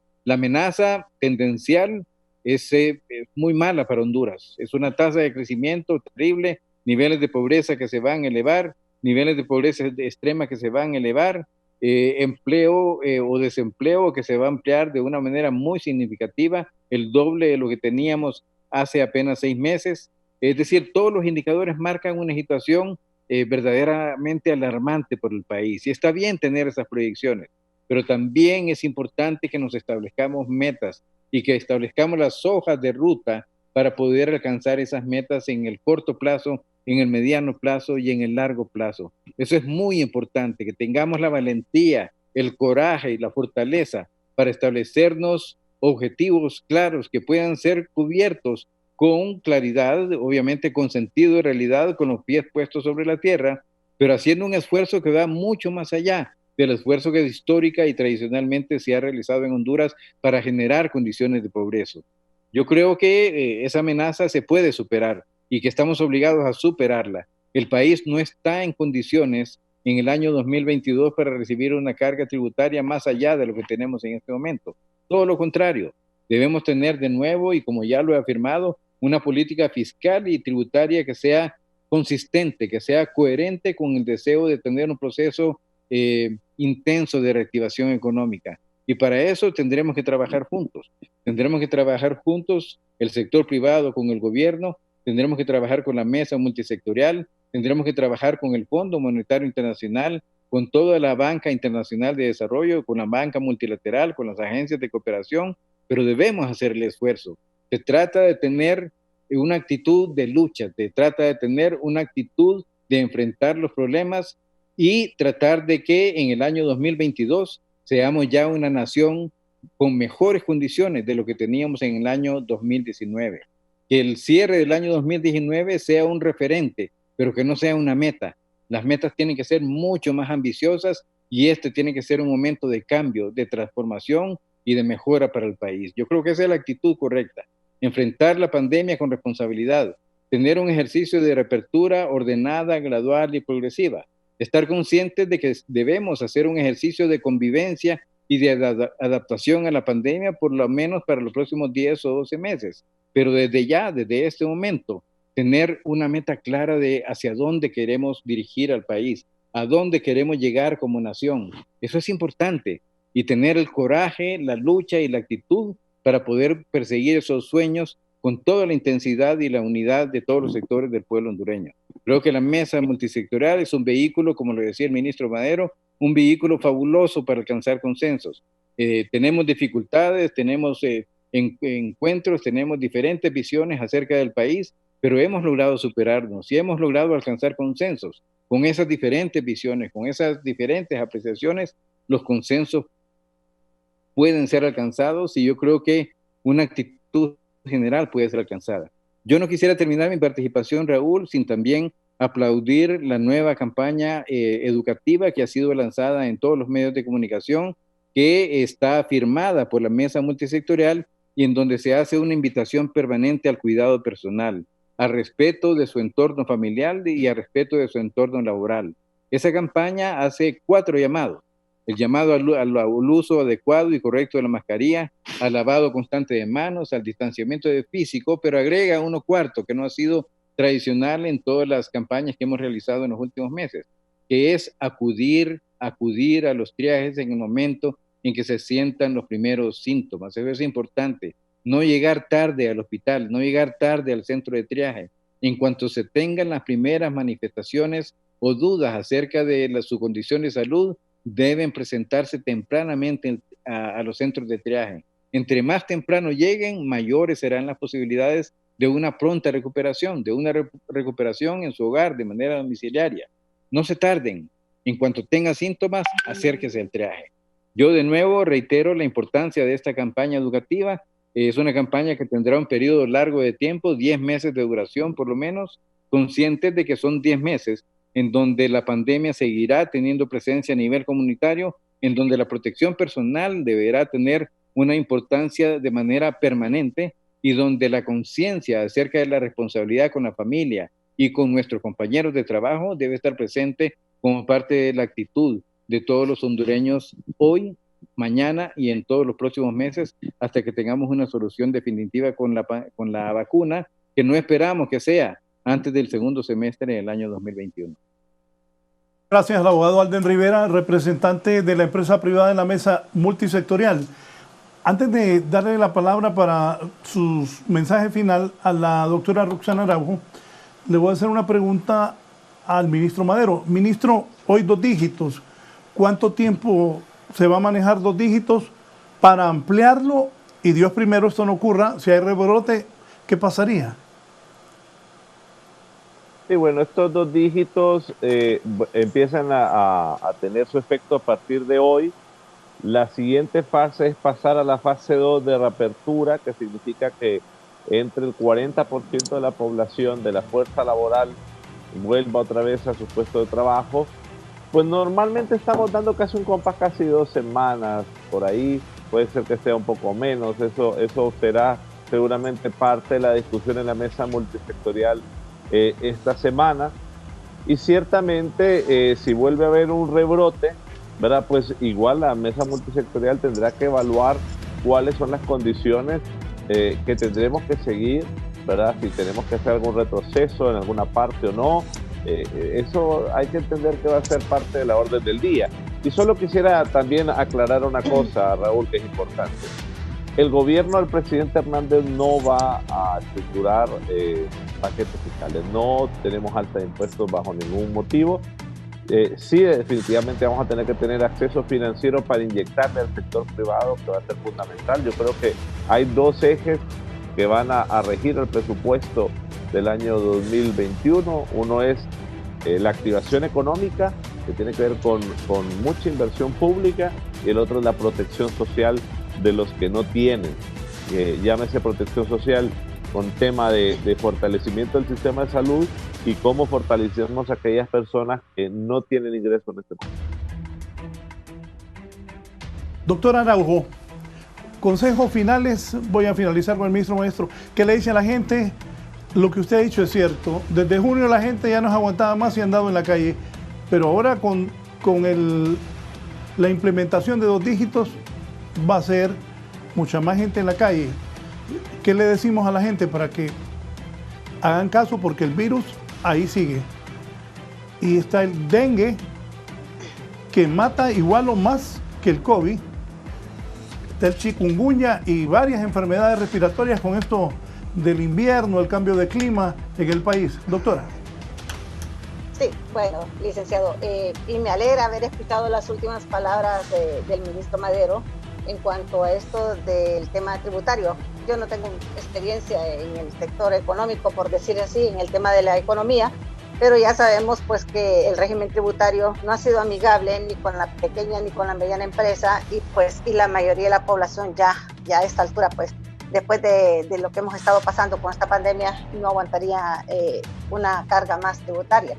Bueno, con respecto a lo que usted me pregunta, es algo sumamente importante. La población debe entender que la circulación del virus del SARS-CoV-2 que produce la enfermedad de la COVID-19 está en una actividad, es activa la circulación, que todavía hay muchas personas, el 40% de la población que se le ha tomado la muestra de PCR ha sido personas que han sido asintomáticas, que se les ha tomado la prueba porque son contactos de una persona que ha salido positiva y que por esa eventualidad es que se le tomó la prueba y se mira que es asintomática. Quiere decir que si trasladamos ese 40% a la población en general, un 40% de la población pues puede ser asintomática y puede andar transmitiendo el virus.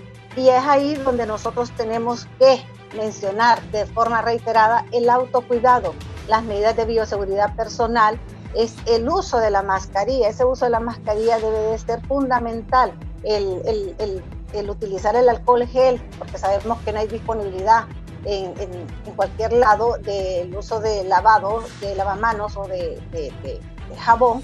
Entonces andar nuestro frasquito de alcohol gel, que eso por lo menos nos permite un proceso de desinfección, pues mientras uno puede hacerse un lavado correcto de manos.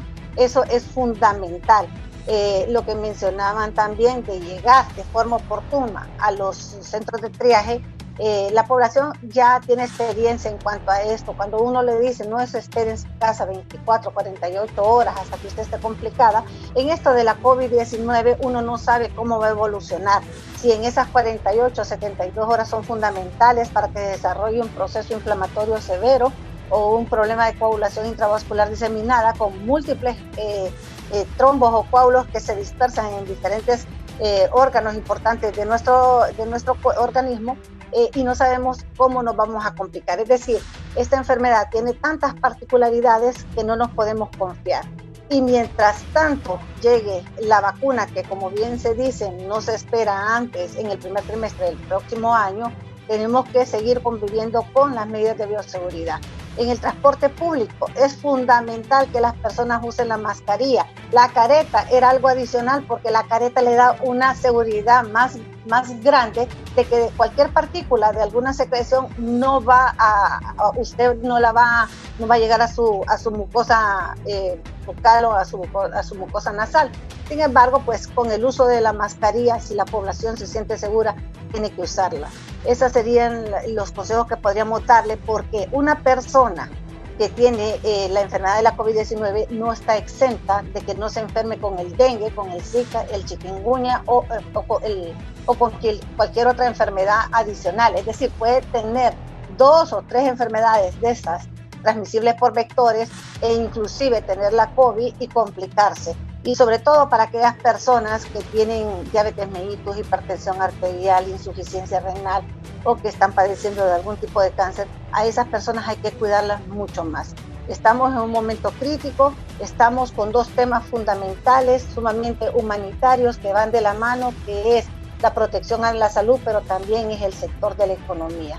Miles y miles de hondureños se han visto afectados por el cierre de la economía y creo que nosotros es tiempo de ser solidarios. El quédate en casa no es fácil, no ha sido para todos los hondureños. Miles que viven de la economía informal o que viven del día a día han tenido que salir a exponerse, aún sabiendo que pueden contagiarse con el virus. Gracias a la doctora Roxana Araujo, como siempre. Es un placer saludarla y gracias por las aportaciones que hace a través de Canal 11 y Radio Visión Honduras a la población hondureña. Que tenga buena semana, doctora. Gracias, licenciado. Gracias a todos. Buen día a todos. Buenos días. Vamos a cerrar con el ministro Madero. Ministro, usted ha estado al frente de estas mesas. Me consta trabajo arduo. Ahora una apertura más. ¿Qué espera? ¿Y hacia dónde vamos? Como usted dijo, ya llevamos 7 meses, hoy 21 de septiembre.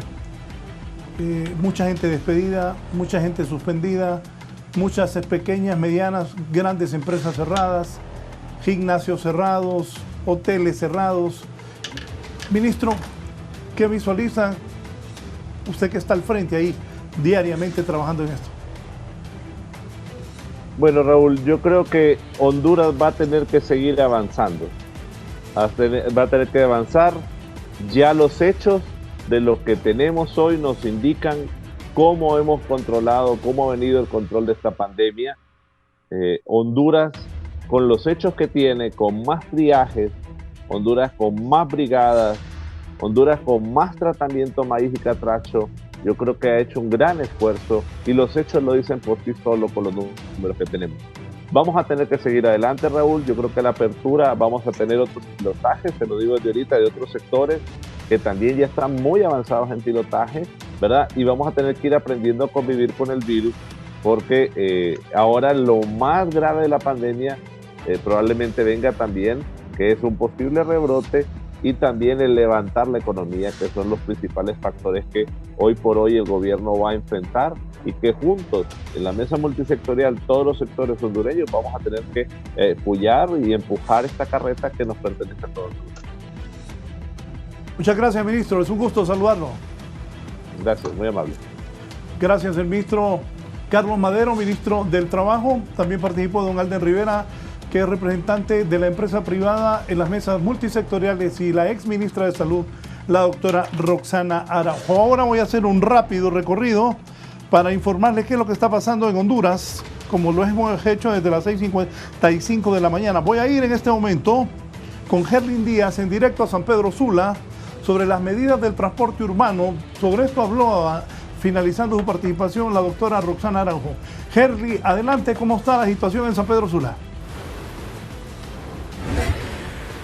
Muchas gracias, licenciado Raúl. Efectivamente, hoy más rutas se han sumado a ya laborar del transporte urbano aquí en San Pedro Sula, y no solamente han sido los buses coaster o los buses denominados amarillos, sino que también los rapiditos, los que tenían prohibida la circulación este día, han iniciado operaciones. Son varias rutas, al menos los que van al municipio de Villanueva Cortés, la ruta 4, entre otras que circulan en el casco urbano aquí en San Pedro Sula, ya están laborando. Y continúa la imprudencia de conductores y ayudantes que no están usando ni la mascarilla ni otras medidas de bioseguridad para protegerse ellos y los pasajeros.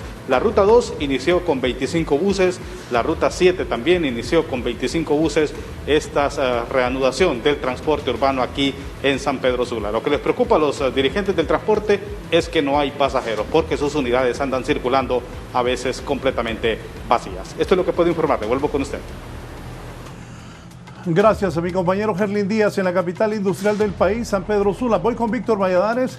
La ampliación a 2 dígitos de circulación de parte de los hondureños autorizados por el gobierno. ¿Cómo está la situación en Tegucigalpa, Víctor? Adelante. Buenos días, licenciado. Nos ubicamos precisamente aquí en el Boulevard Suyapa, donde generalmente se ha visto un tráfico bastante pesado a esta hora de la mañana, pero hoy, como usted puede observar, la verdad que no es el tráfico que hemos visto días anteriores en esta zona donde nosotros nos ubicamos. Esto nos da a entender que, al menos en esta zona, el tránsito de personas no es tan fuerte, tal como hemos visto algunos días, por ejemplo, día viernes, lunes en particular, que por lo general en Tegucigalpa son los días de mayor tráfico que se observa. Y esto nos da a entender entonces que la gente de repente no ha salido en masa, tal como hemos estado acostumbrados en otras ocasiones. Sí hay algunos puntos de la capital que, como siempre, se observa bastante movimiento de personas, pero al menos aquí en este Boulevard Suyapa, donde ha sido muy acostumbrado observar bastante movimiento de vehículos, para este día no ha sido la acostumbrada. Este es mi contacto, licenciado, desde aquí, desde este punto de la capital. Yo regreso con usted al set principal de la entrevista.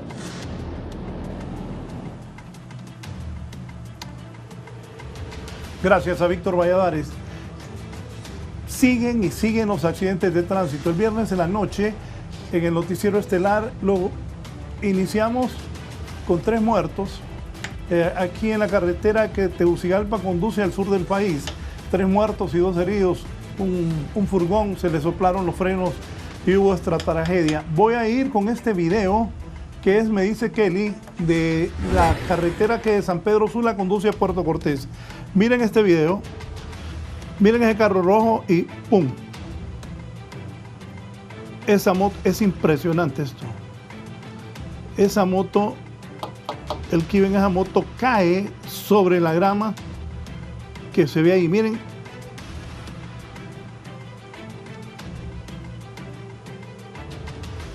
Impactante.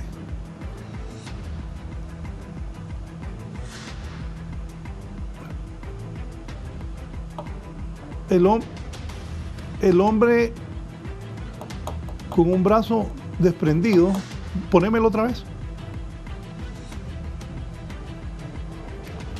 Mire, ahí va ese del carro corriendo, ese del rojo.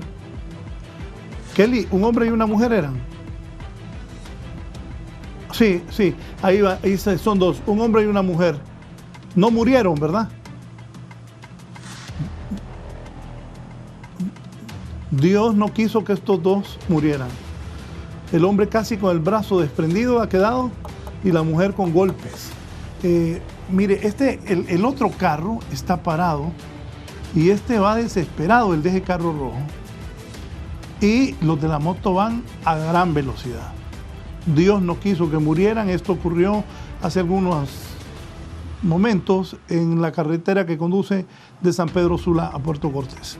Dios ha salvado a estos 2 que conducían en la motocicleta, un hombre y una mujer. El hombre que quedó con el brazo prácticamente desprendido, ahí llegan a ayudarles, preparan las motos, a recoger a los 2, a la mujer y al hombre que están tendidos luego de este impacto. ¡Ojo! Y el del carro rojo, nos vemos, ¿va? Se fue. Ese no le importó haber dejado a esos 2 quizás muertos, pensó el del carro rojo. Porque miren, nunca se separó. Ahí va, ¿eh? Miren, sabe lo que hizo, se sube a la mediana y sigue. Y deja tirado ahí a los que acaba de embestir. Tengan cuidado. También los que conducen motos deben tener mucho cuidado. Muchos son abusivos. La semana pasada, yo y Kelly hagan un resumen de eso. La semana pasada va uno de estos muchachos que hace mandados y rebasa un camión y se desliza cuando está rebasando el camión, y el camión era bien alto. El conductor del camión ni lo vio y lo mató, porque eso fue en la colonia 3 de Mayo y el camión le pasó por encima. También los que andan en moto tienen que tener muchísimo cuidado. Claro, el rojo ahí fue el que se metió, estoy de acuerdo, pero y se fue, ¿verdad? No se paró. Ahí se fue, mire, ¿sabe lo que hizo? Y se fue y ahí los dejó tirados, creyendo, me imagino él, que los mató. Pero el hombre quedó con el brazo desprendido y la mujer con bastantes golpes. Eso es lo que ha ocurrido esta mañana en la salida de San Pedro Sula, Puerto Cortés. Vamos ahora con Kimberly. Aparte de este problema de los accidentes de tránsito, la violencia se está incrementando. Voy con Kimberly, he hablado con expertos. ¿Qué es lo que está pasando, Kimberly? Muy buenos días a usted y a todos los televidentes de la entrevista. Efectivamente, ante el incremento en los últimos días de los hechos violentos en el territorio nacional, expertos manifiestan que es urgente un replanteamiento en la estrategia de seguridad. Escuchemos a continuación la voz de los analistas. Es un problema que en realidad es preocupante porque estamos en plena pandemia y en este mes de septiembre se han disparado terriblemente, ¿verdad? Entonces yo pienso que a estas alturas ya la Secretaría de Seguridad debe de tener una estrategia con el fin de frenar estas masacres. Y el otro problema es que recuerde que la situación económica del país es difícil, entonces lo que se viene de delincuencia se va a incrementar la ola de robos, la ola de criminalidad, etcétera, etcétera. Entonces yo pienso que a estas alturas ya debe crear un equipo, una estrategia especial para enfrentar este problema que se nos viene. Esto de las masacres, imagínese en plena pandemia, imagínese usted cuando estemos en una época ya normal y con esta situación económica que se le viene al país. Entonces yo pues vuelvo y repito, yo creo que la Secretaría de Seguridad tiene que ponerle mucha atención a esto. Ya días vengo diciendo de que trabajen en una estrategia. Yo estoy casi seguro que sí, ¿verdad? Ya se está trabajando en eso, no me queda la menor duda, pero sí yo creo que la ciudadanía quiere ver resultados y además es preocupante esta cantidad de muertos por masacres que se están produciendo en el territorio nacional. Claro, esto tiene una explicación, 3 cosas: la extorsión, la pelea de territorio y extorsión, pelea de territorio y el narcomenudeo. Son 3 cosas que están trayendo consigo, 3 delitos que están trayendo consigo esta masacre. La reducción de la impunidad también es una tarea pendiente y que podría también significar una disminución de estos hechos sangrientos. Con estos detalles yo retorno con usted a Estudios Principales. Buenos días. Bien, gracias. Ahora vamos de la violencia a los problemas. Hay empleados de la salud que todavía no les han pagado y están protestando en finanzas. Giovanni Villalobos, adelante Giovanni. Gracias, buenos días licenciado Raúl Valladares y los televidentes de la entrevista. Me encuentro en las afueras de la Secretaría de Salud porque los empleados de los hospitales psiquiátricos están protestando porque se les adeuda, dicen, desde hace muchos años. Buen día, estamos en directo. La razón de la protesta de ustedes, buen día. Bueno, no es una protesta, no es una huelga tampoco, ¿verdad? Estamos aquí por unas negociaciones, ¿verdad?, que no se han cumplido por parte de la Secretaría, entonces estamos en esos reclamos, ¿verdad? Ya la Junta Directiva está reunido con las autoridades, esperamos que sea al más alto nivel y que sean acciones las que se tomen hoy, ¿verdad? Y no acuerdos, porque los acuerdos los tenemos desde hace muchos años, lo que pasa es que esos acuerdos no se han cumplido, o sea, estamos esperando que sean acciones que nos puedan llevar al cumplimiento de los derechos laborales que tenemos. Ahora, ¿qué les han irrespetado? ¿Qué derechos les han irrespetado? Porque entendemos desde hace varios años no les han hecho efectivos algunas conquistas. Sí, una de las principales es un reajuste al salario del 25% de los empleados que tienen más de 30 años de laborar en los hospitales psiquiátricos, ¿verdad? También la cancelación de algunas nivelaciones. En el 2016 se hizo un decreto en Consejo de Ministros donde los niveles cambiaban, los niveles salariales de servicio civil cambiaban y se tenía que hacer una nivelación a los empleados. Se comenzó a hacer con algunos empleados, pero ahí quedaron una buena parte que todavía esos reajustes no se hizo, esas nivelaciones.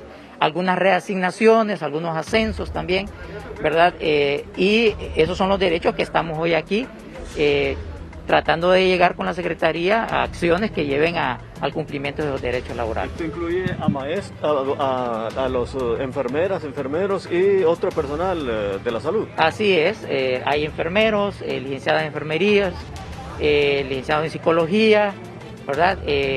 Personal administrativo, técnicos administrativos también, ¿verdad? Dentro de ese reajuste que se está buscando. Wilmer David Jacome es parte de los empleados.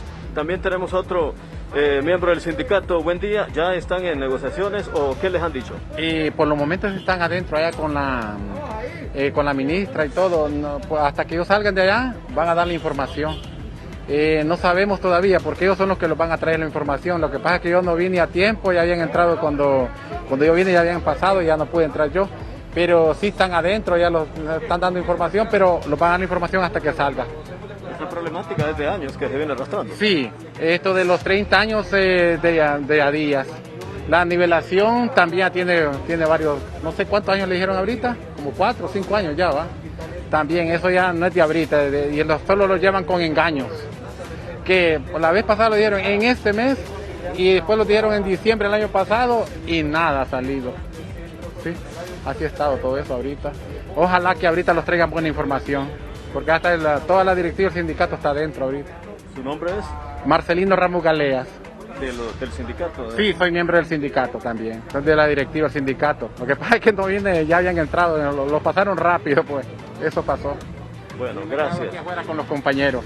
Gracias. En este momento ya se encuentran en pláticas con las autoridades de la Secretaría de Salud para ver qué respuesta tienen, porque son conquistas de, al cumplir 30 años de labores, se les debe hacer un ajuste según algunos acuerdos del 25% de su salario, y esto no ha sido efectivo según han dado a conocer los miembros de este sindicato de trabajadores de los hospitales psiquiátricos del país, dígase Santa Rosita y el Mario Mendoza. Con este informe retorno con ustedes.